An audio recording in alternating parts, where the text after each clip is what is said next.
It all started with a single glance, a fleeting moment that I'll never forget. It was the kind of look that burned into your soul, a silent question, a forbidden invitation. I should have turned away, but I didn't. And that was my first mistake. Or maybe it was the beginning of something I was craving all along.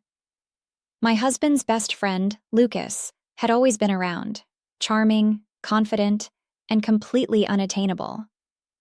I told myself he was just a friend, someone I saw at barbecues, holiday gatherings, and the occasional late-night poker game my husband hosted. But that night, something shifted, something dangerous. It was during one of those poker nights. My husband had asked me to bring out more snacks, and as I set the tray on the table, Lucas's fingers brushed mine. It was innocent, wasn't it? But the way his eyes locked on mine told a different story. It sent a jolt through me, and I could feel the heat rising to my cheeks. "You okay?" he asked, his voice low enough that the others couldn't hear. I nodded too quickly, almost spilling the drinks I was carrying. I walked away, my heart pounding in my chest. Why did his touch feel different? Why did his gaze linger just a moment too long? I tried to shake it off, blaming my overactive imagination. But as the night wore on, I caught him watching me more than once.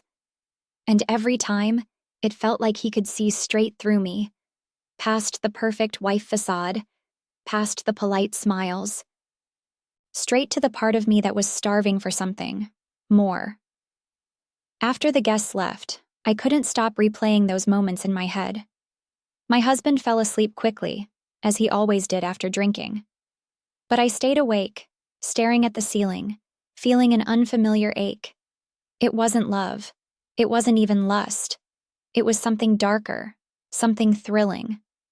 And it terrified me. The next day, I told myself it was nothing.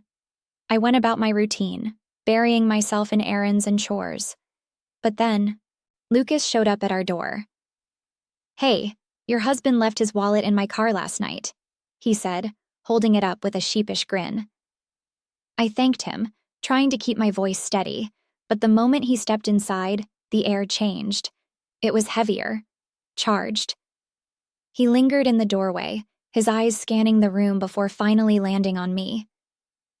"You seem tense," he said, his tone teasing but with an edge that made my stomach flip.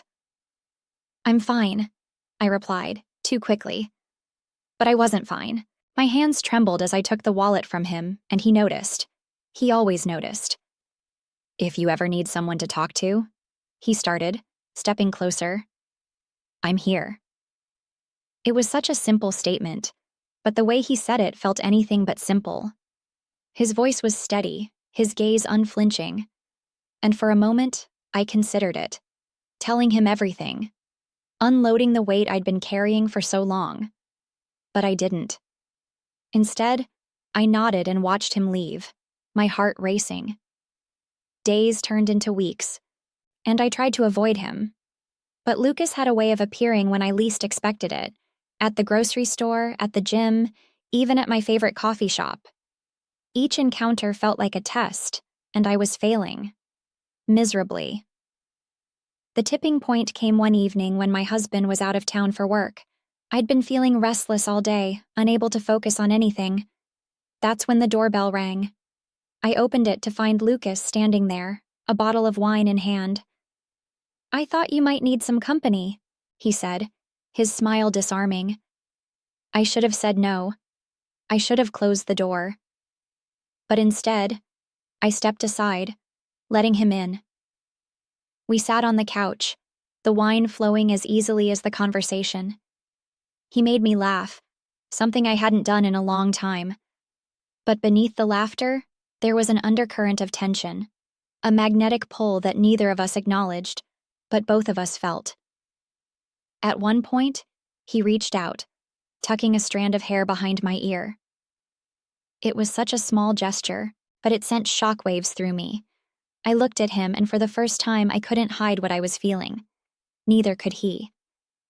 "This is wrong," I whispered, but I didn't move away. "Then why does it feel so right?" he replied, his voice barely above a whisper. The room seemed to shrink, the air thick with unspoken words and unfulfilled desires. And then, it happened.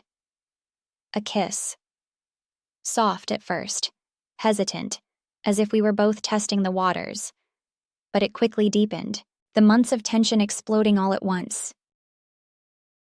I'd never felt anything like it before. It was intoxicating, overwhelming, and utterly consuming. But as the night wore on, reality began to creep in.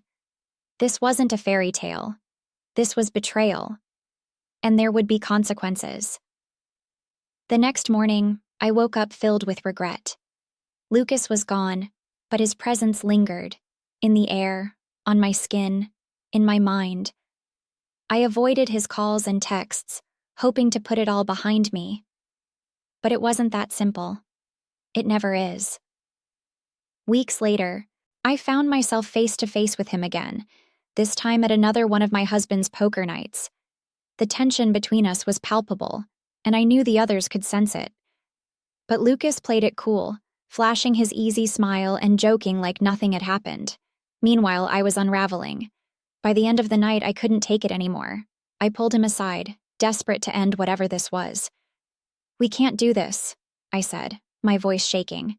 "It has to stop." But instead of agreeing, he stepped closer, his eyes searching mine. "You don't want it to stop," he said softly.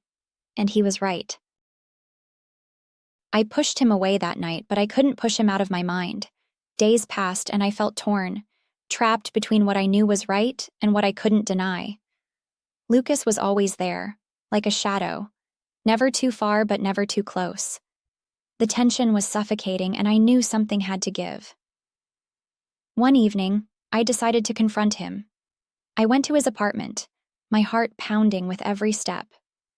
When he opened the door, the surprise in his eyes quickly gave way to something else, something dangerous. "I needed to talk," I said, my voice barely steady. "I've been waiting for this," he replied, stepping aside to let me in.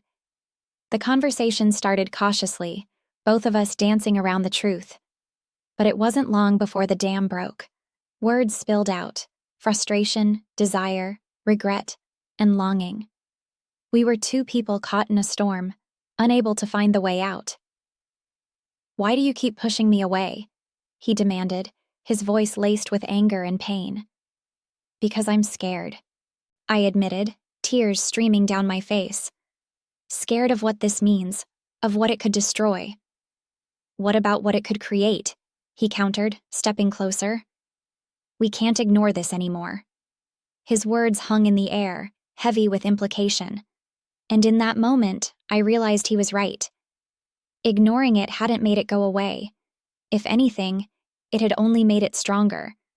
But acknowledging it meant stepping into the unknown, risking everything. As the night wore on, we found ourselves at an impasse. Neither of us willing to walk away, neither of us sure how to move forward. The tension between us was unbearable, and yet, it was the only thing keeping us tethered.